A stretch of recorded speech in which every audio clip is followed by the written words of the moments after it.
Thank you so much. Can we give another round of applause? Wasn't she so good in her presentation? And I must say, it's very good to be behind a good old Pentecostal. It's very good. But my job tonight is to introduce a young man, someone who is power-packed with fresh vision, fresh thoughts, fresh words, someone who speaks from his heart, someone who speaks from his spirit, a creative man of faith who knows just how to pair creativity and his faith to create that of a recipe that inspires, motivates, and changes the tone of our generation. I'm so thankful that we are able to meet him and we're able to have him because indeed he writes ever so powerfully with titles like Who Broke Africa, titles like Natural Hair, titles like Carl's Jr. And if you don't know him already, I would encourage you after tonight to go on his site and to read some of his literature, to read some of his videos, to listen to some of the podcasts and interviews, because trust me, he is a gem, and we are so ever happy to have him. So now, without further ado, I would like to welcome Micah Bournes. Give him a round of applause as he comes.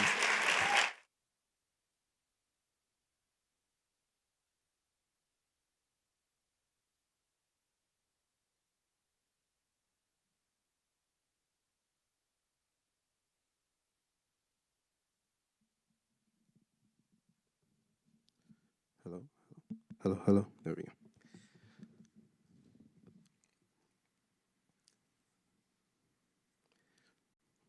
We are proud to be storytellers. But there was a time when we were considered fools, when only birds could fly and the earth was flat, when hip-hop and jazz were not considered music, when black and brown were not considered human, when humans could not walk on the moon, when pictures could not move, when women could not vote, when we could not share a meal unless we shared a skin tone. Yes, we were there, way back then, being mocked and dismissed by most. But we never were ashamed. We never stayed quiet. We were there, telling stories of a day when impossible things would be daily routines. Today's common sense was yesterday's absurdity, yet here we are, flying on airplanes, walking on moons, watching moving pictures in multiple dimensions, voting for women, listening to MCs flow rivers of words over jazz beats, having meals and children with lovers from other cultures. Yes, here we are, still considered fools, being mocked and dismissed by most.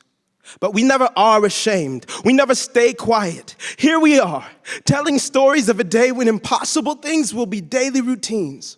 Today's absurdity will be tomorrow's common sense, and we'll be there with more stories to be told, more voices to be heard, more nevers becoming everydays. We'll be there when creative things are not considered electives, but core to the education of human beings.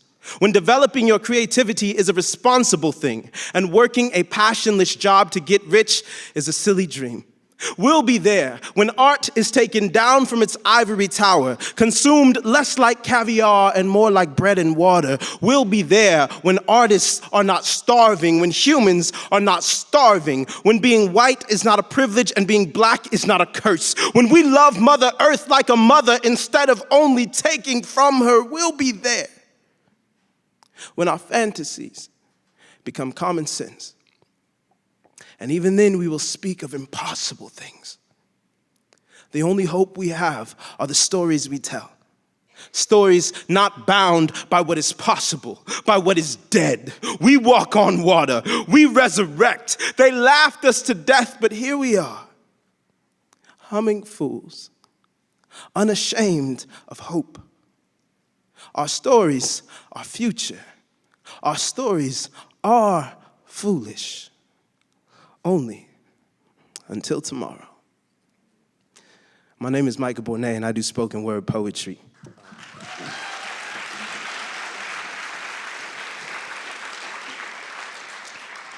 If you're not familiar, I write in a lot of different contexts, but spoken word is poetry meant to be performed instead of read off of a page. So it's like the difference between writing a novel and writing a script for a film or a play. If you write a novel, you expect your audience to read it off the paper, but if you write a script, you don't want people to read it off the paper. You want them to watch as you perform what you've written. So that's what I'm most known for, but just these last, I've been writing for about 10 years, and I've been full-time with my art for 5 years now, and just being in the world of creativity, of art, and also being a person of faith, I've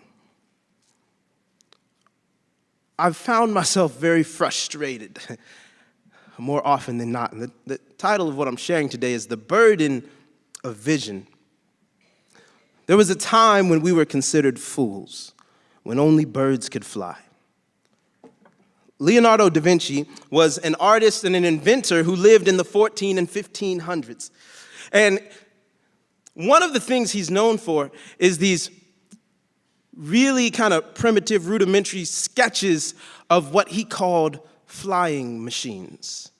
And he had a couple different versions of them. One that kind of looked like a corkscrew with these wings on it, one that kind of looked like a bike with these wings on it. But again, he was living in the 14 and 1500s, and he was convinced that human flight was possible.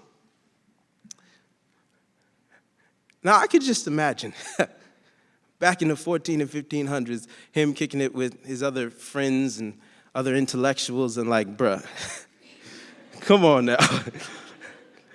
Everybody knows only birds can fly. Like, it's just impossible. Like, what is wrong with you? Like, you are wasting your time. Like, it's not possible. You're an idiot. The thing is, Da Vinci died in 1519. And for almost 4 centuries, all of his skeptics and mockers thought they were right.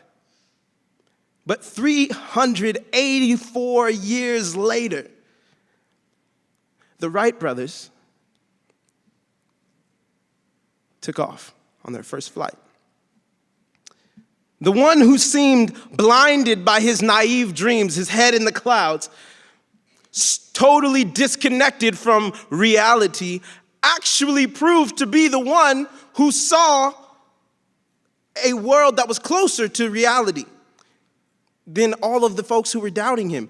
Actually, human flight was never impossible. It always was possible, even back in the 14 and 1500s. So he was seen as crazy, but he was actually seeing clearer than everybody else. All of the other people were the idiots, right?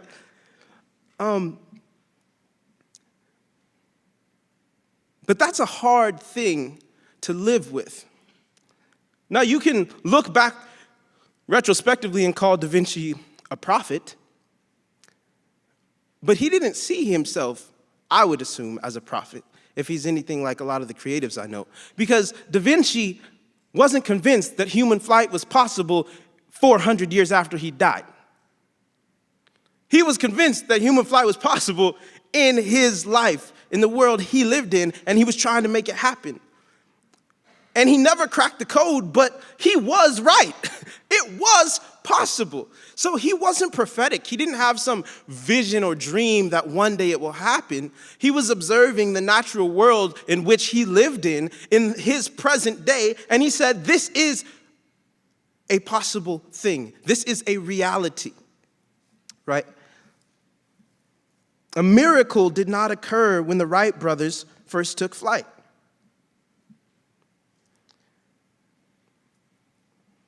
Likewise, activists and artists and creatives do not have to be prophetic or believe in the miraculous to see things that others consider impossible. Creative minds believe and work to see the visions they have become realities. However, as a creative person of Christian faith, I do believe in miracles. I believe the most powerful movements are the ones in which creative people of faith are in tune with both their own creativity and the Spirit of God.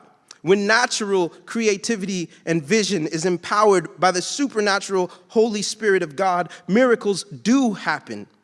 Even the laws of nature are no longer limits for our ideas, for our visions. Our stories are not bound by what is possible, by what is dead. We walk on water, we resurrect. To be an activist and an artist is enough for people to roll their eyes at you. To be an activist and an artist who is a person of faith that believes in the resurrection power of Jesus, now you're just a fool. I want to talk to you about vision, about seeing things that others don't.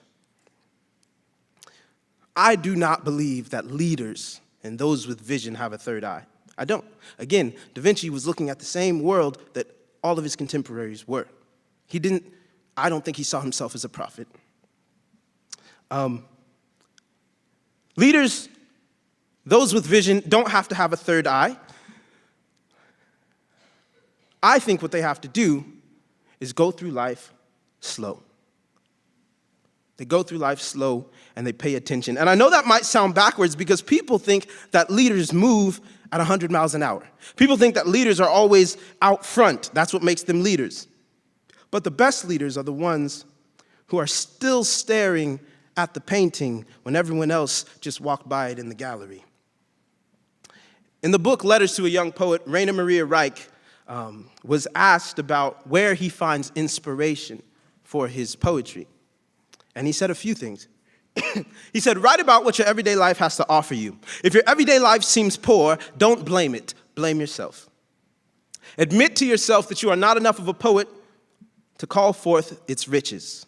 Because for the Creator, there is no poverty and no poor, indifferent place. He then went on a tangent about the city of Rome, and he said this: in addition, Rome, if one has not yet become acquainted with it, makes one feel stifled with sadness for the first few days through the gloomy and lifeless museum atmosphere that it exhales, through the abundance of its past, which are brought forth and laboriously held up through terrible overvaluing, sustained by scholars and philologists, and imitated by the ordinary tourist in Italy.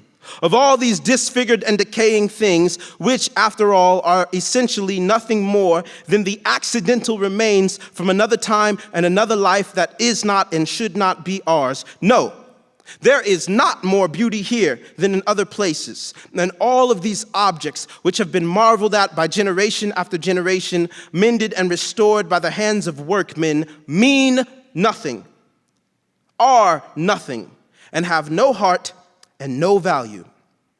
But there is much beauty here, because everywhere there is much beauty. So he goes off on this tangent about the city of Rome. He said, hey, if you've never been to Rome, have you seen the Colosseum lately? That bad boy is not in good shape, right? It's like halfway falling apart. And these temples that used to be these amazing places of worship and, marble pillars and gold-plated everything and majestic statues, now that temple is like a pile of rubble. There's just bricks, broken bricks piled on top of each other, a few pillars that are broken off halfway through, some statues missing limbs that used to be covered in gold or whatever, and now they got bird poop on their head. He's like, Rome is not impressive. And then he says, and yet, there's much beauty here, because everywhere there's much beauty. What's his point? Rome sucks. If you want to go on vacation, go to Paris. No, that's not what he's saying. He's saying, look, a lot of people think when it comes to creativity, inspiration as an artist, you need some fancy vacation to Rome or Niagara Falls or Paris. You need something majestic to inspire you. Or on the other end of things, you need heartbreak, you need a low valley, you need, somebody to die or you to get sick. And from the depths of despair or the heights of cloud nine love, that's where you write. And he says, no. He says, Rome is no more or less beautiful than a cornfield in the Midwest. He says Rome is no more or less beautiful than Long Beach, California. Rome is no more beautiful than anywhere else. It's not about having vision, having some supernatural creative third eye. It's about paying attention. to the things and the people right around you. And anybody who does that will be able to create beautiful art and poetry right here, just like they could if they went on vacation to Rome, right? And I have found this to be true. One of the most important skills as an artist and a person of faith is honing your observation skills. You see more beauty all around you, right? Paying attention to people and things. I want to give you some examples from my work. I've written poetry about things that on the surface level don't seem very interesting, intriguing, or poetic. And I do that on a regular basis. I wrote a poem one time about a tattoo on the top of a woman's foot. I always ask about tattoos because tattoos either have really meaningful stories or hilarious stories behind them. So this woman I met, she was wearing sandals, and the whole top of her foot was covered by 2 roses and a dove. And I said, hey, what's the story behind your tattoo? She goes, oh, well, I got it to cover up another tattoo. So, oh, interesting. What did the first tattoo look like? She said, oh, well, it said no regrets. So you regretted the tattoo that said no regrets. Okay. Now, after I got done laughing, I had this like deep spiritual moment with this woman's foot. Because I was like, yo, I've been there. You know what I'm saying? This is who I am. This is what I want. This is what I'm about. I'm all in. I'm gung-ho. No regrets. A couple months later, why in the world did I think that was a good idea? You know what I'm saying? And I was like, man, I've been there. No regrets. Psych. But the most popular poem I've ever written, the most YouTube views, is about a bottle of shampoo. It's about a bottle of shampoo. I kid you not. Before I had these locks, I had a big fro. And I was at my friend's house. And I was like staying the night. So I went to take a shower. And I went to wash my hair. So I picked up his hair product, his shampoo. And it was Garnier Fructis was the brand. And it said Garnier Fructis Fortifying Shampoo for normal hair. And I was like, I grew up in a house with 8 black people. My hair was normal, you know? On the south side of Chicago, my hair is normal. What the heck does this mean? And I couldn't understand it. I was like, how, with all the different hair types and hair textures in the world, can any bottle of shampoo be labeled for normal hair? And it bothered me. And I ended up doing some research. And that same company, Garnier Fructis, has another hair product. It's a shampoo, but it's formulated for hair more like mine. But on the bottle, it had 3 descriptive words. The first 2, I have no issue with because they're just descriptions. It said, for dry, frizzy, unmanageable hair. Now, I said, my hair is dry and frizzy, but I have managed it just fine my whole life. Now, this is the thing. A lot of people will just be like, whatever, bro, it's a bottle of shampoo. But I'm like, no. This is white supremacy on a shampoo bottle. That's what it is. Because it's an insult in both directions, right? To the people with this type of hair texture, the majority culture, then your hair is just normal, average, and boring. And then to someone who has different type of hair like mine, that's unmanageable. Your junk is just, you need help. And it's crazy because they're insulting me and at the same time trying to make $1 off of my insecurity, right? Your hair is unmanageable. You need our hair product.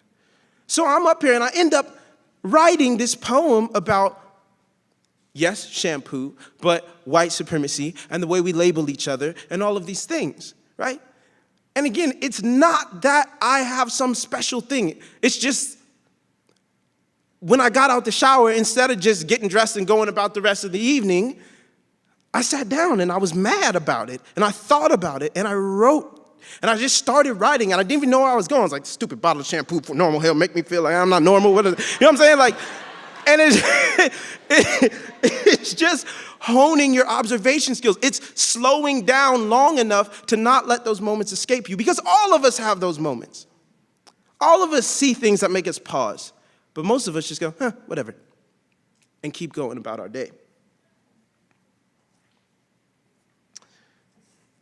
It's hard, though, because you end up feeling crazy. You end up feeling crazy because, again, people are like, bruh, you're reading a little too into it. No, I'm not. I am not reading into this. What does it mean? I'm not crazy. It's just a bottle of shampoo. No, it's not. And then I have to check myself, because God didn't give me my vision to resent people who don't have it. And so I have it. If I see it, I have to check myself, because it gets real easy to get upset. And fact of the matter is,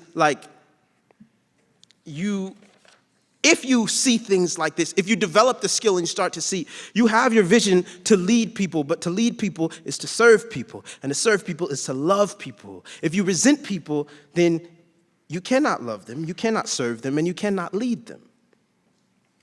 And you've lost the point of your vision if you start resenting people once you see things. I love James Baldwin. He said this. He said, perhaps it can't be done without the poet, but it certainly can't be done without the people.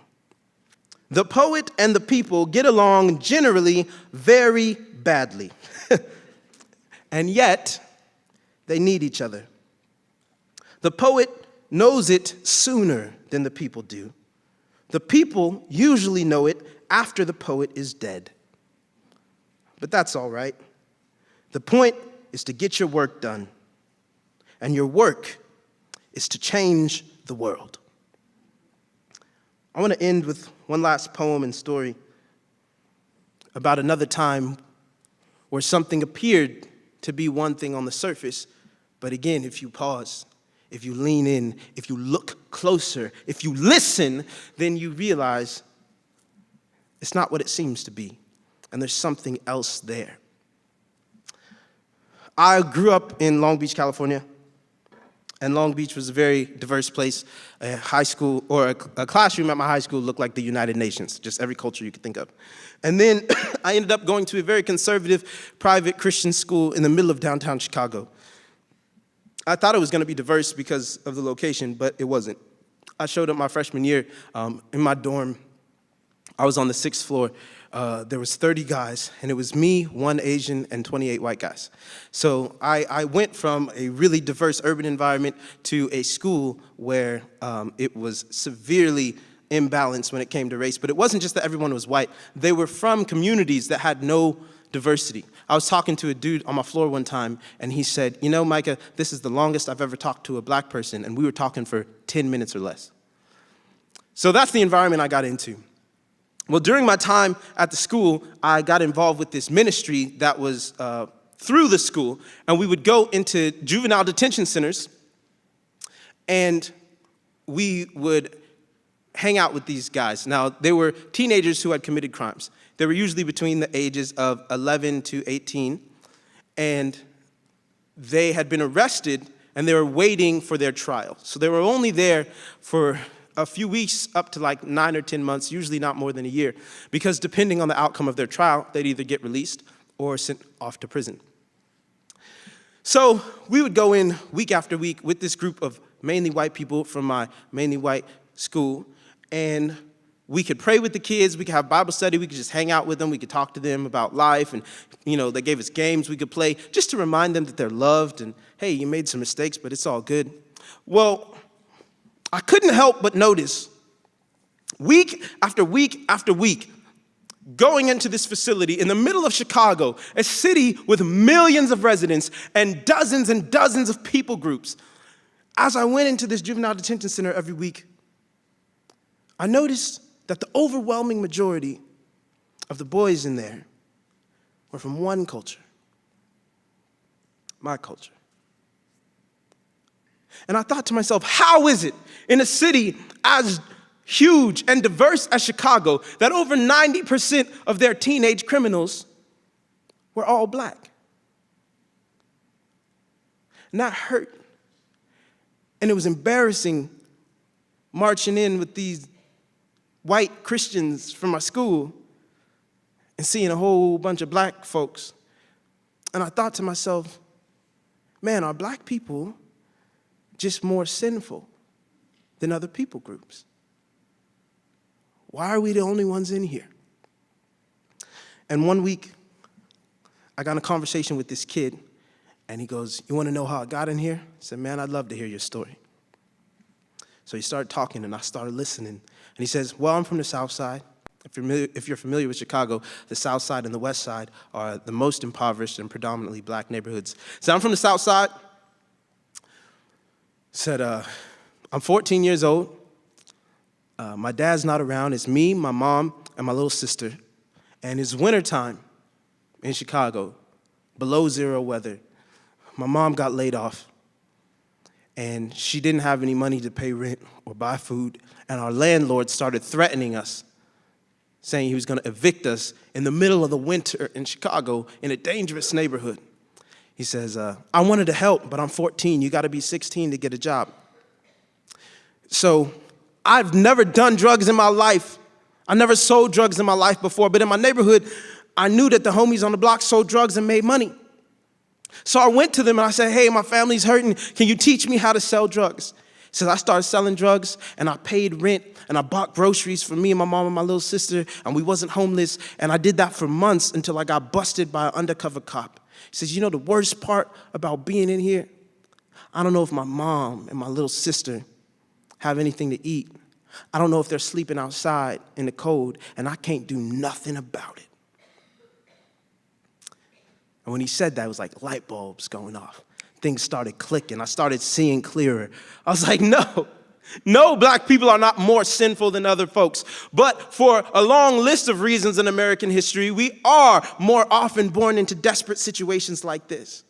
And it's easy as an adult from the outside in to say, oh, you know, you do the crime, you pay the time. And that's what I see from a lot of white folks, a lot of Christian folks who have very strong but overly simplistic ideas of morality, who don't take the time to look closer and listen closer. They say, selling drugs is wrong. You're breaking the law. It's a sin.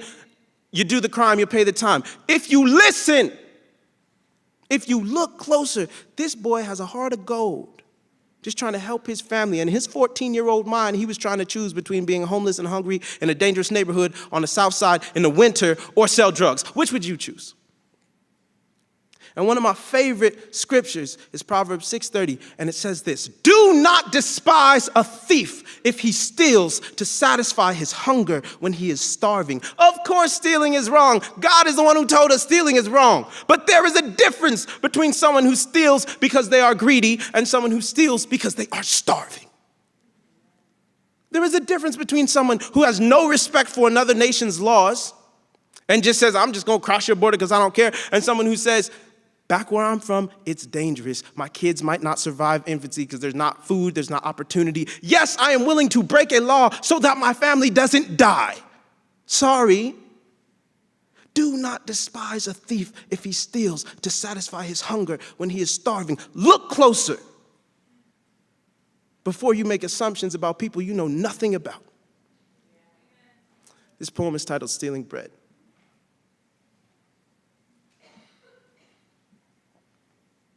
Do not make me the exception to your stereotype. Do not use my success as evidence to condemn my brothers lazy.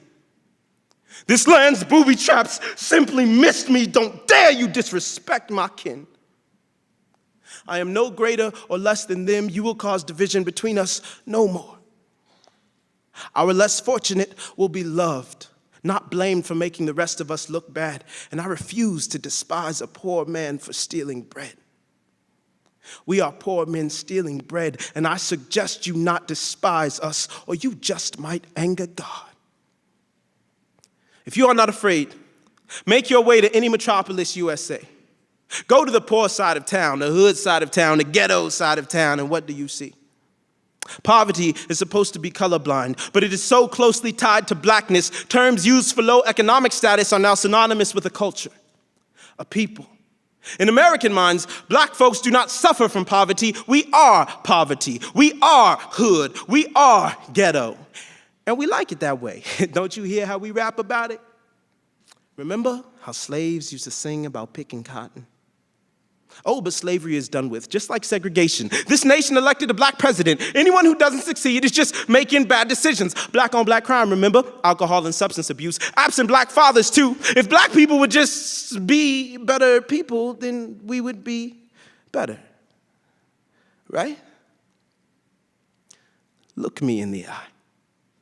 You warn your children not to step foot in the neighborhoods that ours have no choice but to be raised in. Then play ignorant as if success has nothing to do with the situations we are born into. As if most of us just don't want it as much as most of you. Your average child will thrive while our exceptional might make it out alive. So look me in the eye and tell me you believe we chose this. Tell me we're poor on purpose. Tell me you believe we like being hungry. Tell me we'd rather sell drugs than have a career. Tell me we deserve to go to jail. Tell me you believe we hate ourselves. Tell me we're lazy. Tell me we're ghetto. Look me in the eye. We are poor men stealing bread. And I suggest you not despise us.